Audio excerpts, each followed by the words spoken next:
এই ইয়াজিদ যার কাছে চিঠি লিখেছিল যে হোসাইনকে হত্যা করো, ইবনে জিয়াদ, সেই ইবনে জিয়াদ বলতেছে আমি এগুলো এজিদের হুকুমে করেছি, যদি না করতাম তাহলে ইয়াজিদ আমাকেই হত্যা করে ফেলতো।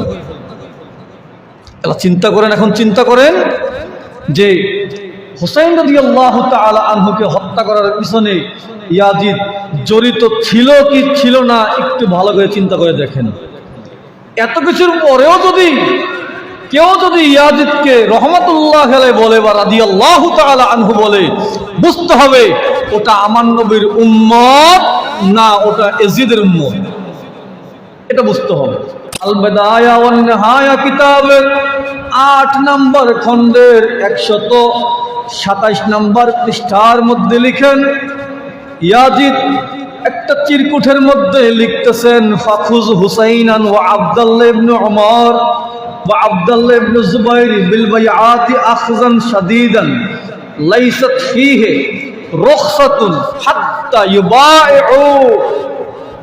ইয়াজিদ লিখতেছে, ফাখুজ হুসাইনান, হুসাইনকে আটকাও, ওয়া আব্দুল্লাহ ইবনে উমর, এবং আব্দুল্লাহ ইবনে উমরকে আটকাও, ওয়া আব্দুল্লাহ ইবনে জুবাইর, এবং আব্দুল্লাহ ইবনে জুবাইরকে আটকাও। কেন? বিল বাইআতি, আমি এজিদের বায়াতের জন্য। আচ্ছা দাদা, ভালো করে যারা যে যেখান থেকে শুনছেন নিজের বিবেককে উত্তর দিবেন, নিজের অন্তরকে উত্তর দিবেন। যেই রাস্তার মধ্যে ইমাম হুসাইন দাঁড়িয়ে আছে, আরেক রাস্তার মধ্যে যদি এজিদ দাঁড়িয়ে থাকে, আপনার মনে কি আশা দেয়? আপনার ভিতরে কি উত্তর দিচ্ছে?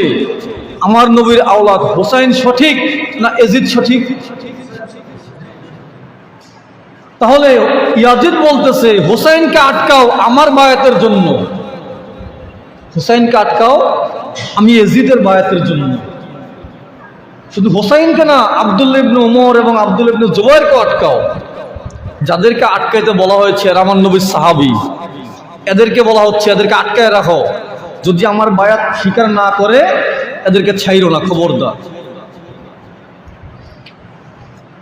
ইমাম জালালউদ্দিন সুয়ুতী রাহমাতুল্লাহি আলাইহি তারিখুল খুলাফা কিতাবের মধ্যে লিখেন, ফাকাতাবা ইয়াজিদ ইলা ওয়ালিয়িহি বিল ইরাক উবাইদুল্লাহ ইবনে জিয়াদ বি কিতালিহি। ইয়াজিদ চিঠি লিখেছে উবাইদুল্লাহ ইবনে জিয়াদের কাছে, হুসাইনকে হত্যা করো, হুসাইনের সঙ্গে যুদ্ধ করো, হুসাইনকে মেরে ফেলো। এক জায়গায় চিঠি লিখতেছে একটা যে আটকাও বায়াতের জন্য, আরেক কিতাবে পাচ্ছি হুসাইনকে হুসাইনের সঙ্গে যুদ্ধ করো, হুসাইনকে মেরে ফেলো, হুসাইনকে হত্যা করো। এরপরেও যদি কোনো ইমাম সাহেব, কোনো মুফতি, কোনো মুহাদ্দিস, কোনো আলেম ওলামা কেউ যদি আমার নবীর উম্মত দাবি করে, ইয়াজিদকে নবীর উম্মত বলতে চায়, ইয়াজিদকে মুসলমান বলতে চায়, বুঝতে হবে ওটাও ইয়াজিদের জন্মের, এর রক্তের মধ্যে এজিদের রক্ত আছে বিদায় ওই ব্যক্তি ইয়াজিদকে বাঁচায় দিবার চায়। পরিষ্কার কথা, যেই ব্যক্তি ইয়াজিদকে বাঁচায় দেওয়ার জন্য চেষ্টা করবে, বুঝতে হবে তার রক্তের মধ্যে এজিদের রক্ত রয়েছে। এবার এই যে উবাইদুল্লাহ ইবনে জিয়াদ, সে কি বলছে দেখেন। এই উবাইদুল্লাহ ইবনে জিয়াদ বলতেছে যে আমি হুসাইনকে কেন হত্যা করেছি এটা একটু ভালো করে শোনো মানুষ, আমি হুসাইনকে কেন হত্যা করলাম। ইমাম ইবনে কাসির রাহমাহুল্লাহ আল বিদায়া ওয়ান নিহায়া কিতাবের 186 নম্বর পৃষ্ঠার মধ্যে লিখতেছেন, তিনি বলেন যে আমি হুসাইনকে হত্যা করেছি সত্য, কিন্তু আমি যদি হুসাইনকে হত্যা না করতাম তাহলে ইয়াজিদ আমাকেই হত্যা করে ফেলতো।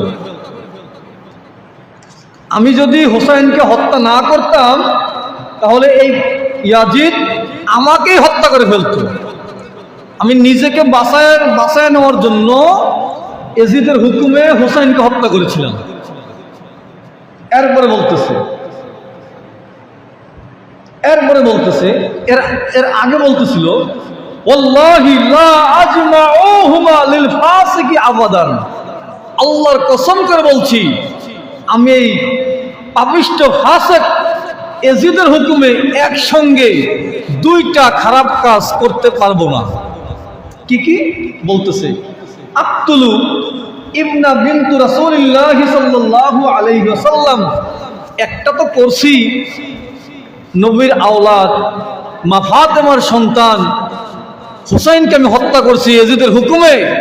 আরেকটা হচ্ছে ওয়া আকজুল বাইতুল হারাম, আমি বাইতুল্লাহিল হারামে অঘটন ঘটাইতে পারবো না। কে বলতেছে?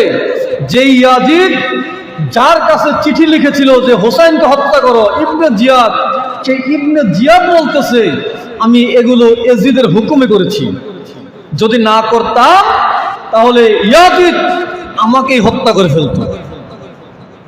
তাহলে চিন্তা করেন, এখন চিন্তা করেন যে হুসাইন রাদিয়াল্লাহু তাআলা আনহুকে হত্যা করার পিছনে ইয়াজিদ জড়িত ছিল কি ছিল না, একটু ভালো করে চিন্তা করে দেখেন। এত কিছুর পরেও যদি কেউ যদি ইয়াজিদকে রহমাতুল্লাহ আলাইহি বলে বা রাদিয়াল্লাহু তাআলা আনহু বলে, বুঝতে হবে ওটা আমার নবীর উম্মত না, ওটা ইয়াজিদের উম্মত, এটা বুঝতে হবে।